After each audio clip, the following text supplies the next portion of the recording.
1 year ago, I launched the Raven flag, so this is a good time to just have a little wow moment about all the amazing stuff where the Raven flag has been used this last year. And I won't be able to mention all the stuff, but just show you a couple of examples of it.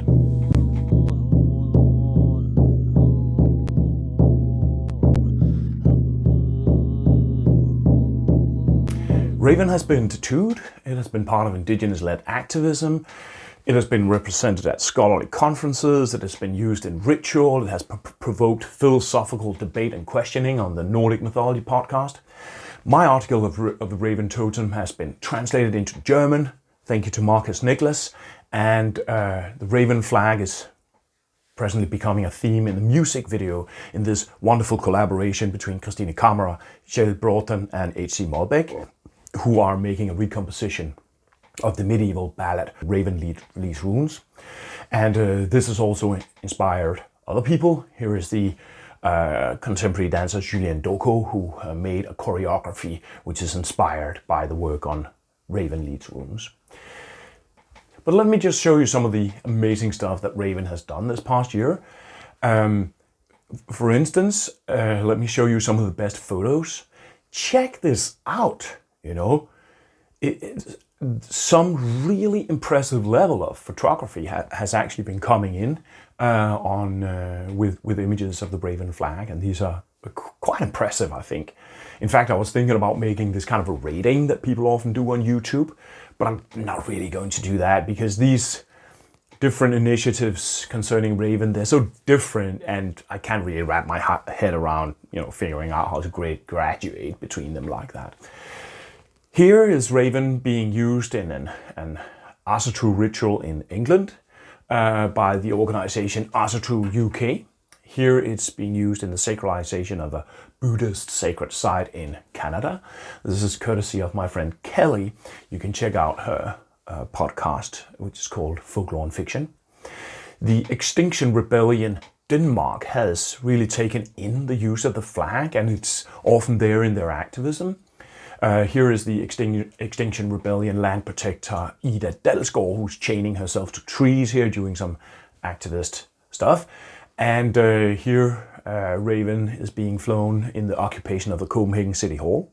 The Extinction Rebellion used the Raven flag when occupying the Danish Ministry of Environment. They used the Raven with their activism when they were basically camping in trees in order to protect this area from being destroyed. And Raven was also used in other eco-activism during this past year. Fællesskab, og vi står sammen. Vi står sammen alle sammen, for vi stammer alle sammen fra livets træ. It has also been taken around the world a little bit. Here I took it myself to the Nordic Rebellion in Norway, which was also an Extinction Rebellion activism against fossil fuel extraction in Norway. And here's one of my favorites. This is Oscar Lopez from Spain, who flew Raven over turtle protection activism in the Mediterranean. It's so awesome to see this kind of use, which I would have never imagined, but which is really so aligned, I think, with the call of the Raven flag.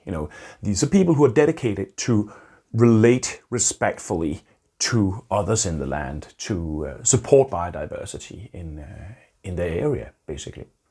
Here, Max Wilbert from Deep Green Resistance used the Raven flag in support of the Paiute and Eastern Shoshone, protecting their ancient lands against some extractive industry going on over there in the US. Also here in the US at an Indigenous Peoples Day in Salem.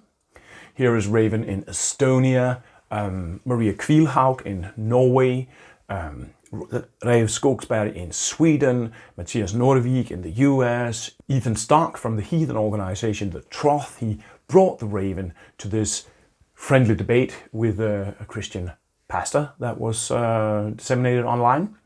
Many animists have been using the Raven flag. Here is Kyrre Frank, a Sami traditional healer from Norway, and his organization Shamanistisk Forbund. They fly Raven. Here Kyrre is singing for the Raven Moon.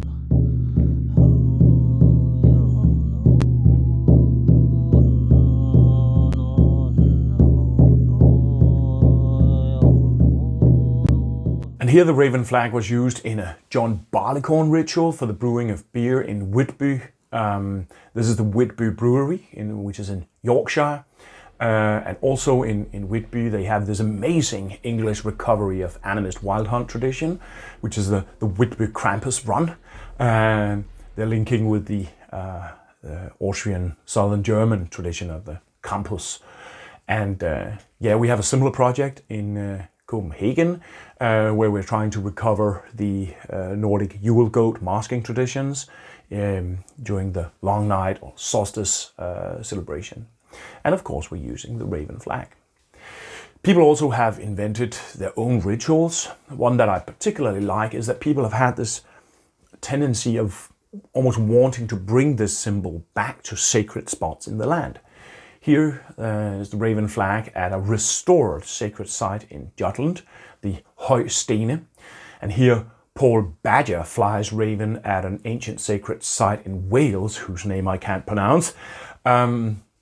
Here the English heathen Phil Woodward monumentally flies raven. He has been traveling around Britain actually and basically flying raven at the many sacred sites and those magical islands over there. And I somehow find this particularly meaningful because the British Isles are really, I think, heartland of raven somehow. It's a central place for raven, the raven totem. Here is the singer Nana Barslev, who was playing in the beautiful and powerful little spot in the forest that belongs to my friend Maria Lisette Jacobsen. She calls it Hyllemors Have. Now let's listen to Nana Barslev a little bit.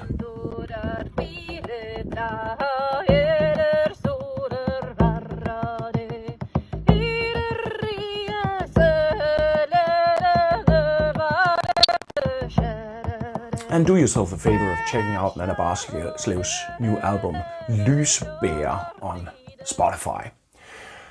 Maria Lisette Jacobsen here in Hyllemors Have, she also flies raven when she's doing these little concerts there with kind of Viking Nordic style musicians.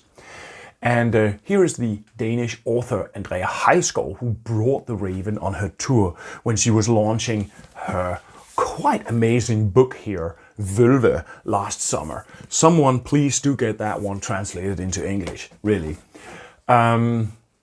This one here is actually the first printed version of Raven. There was a handmade version by Eva Engelhardt, but that's a secret. But this is actually the first printed version, the test version that came before we started producing the Raven flag. So don't lose that one. One day it'll be worth millions. A lot of people have been tattooed with the Raven symbol. And I think this is a really strong sign that this symbol is really talking to people. People are really hearing Raven's voice because tattooing is such a dedication, really. It's such a, powerful way of using your body very actively. Here is the Lebanese black metal musician Bashir Ramadan, and here is the German eco-activist Anastasia Kerner, and here is the amazing tattoo lab Genungagap Art, which is working on a huge raven tattoo. And here's one of my absolute favorites, which is the Danish inclusion and biodiversity debater, a rather significant cultural voice in the cultural landscape, Rune Hjarnø Rasmussen, who launched a little video series about animism and biodiversity under the motto, "Why I Raise the Raven Flag." That's really awesome. Thank you, brother. And people have been using the Raven flag in so many, ways in their own crafts and merging it with the stuff they do. Here again, Christian Niklaus from Arts for Valhalla, who actually made a flippin' Viking axe with a raven design on the blade. Isn't that just magnificent and a little bit crazy? You can check out his work on Instagram. And will you check this out? That's Sonny Hibbets from California here. Look at that! Like a punk kilt with a raven, a badass attitude, and red hair. I have to say I'm kind of sold. In fact, I had to do a stencil myself and I kind of ripped Sonny's idea there. So yeah, the Raven has been flying this last year. and who knows where we'll go in the coming year. As mentioned, there are already all kinds of plans. There are probably many that I've forgotten to mention or that I'm not even aware of, but this is just to show you a little, selection of examples and say congratulations for Raven and the Raven people out there for 1 year of animism, animacy, power, making activism. May the next year bring even more. And fly Raven and all the power to all the relations. My name is Rune Hjarnø Rasmussen. The work that I'm sharing with you on this channel focuses on recovering Euro-traditional animist knowledge. This is the fruit of a life of study and research all over the world, and I hold a doctorate from the oldest university in the Nordic region, but I'm choosing to popularize rather than to focus on academic publication. Conventional institutions, however, have yet to warm up properly to my perspective. So if you appreciate what I do, then please do consider that I also need to feed my family. For the price of less than 1 beer per month, you can become a Patreon supporter, or you can head over to my web shop and enter into exchange relation with me. You can also give single donations to my PayPal account, or if you have contact with someone that might help me project this incredibly important perspective to the world, then do drop me a PM. And remember also to clickety-click and subscribe, follow, share, comment and all that. Thank you very much.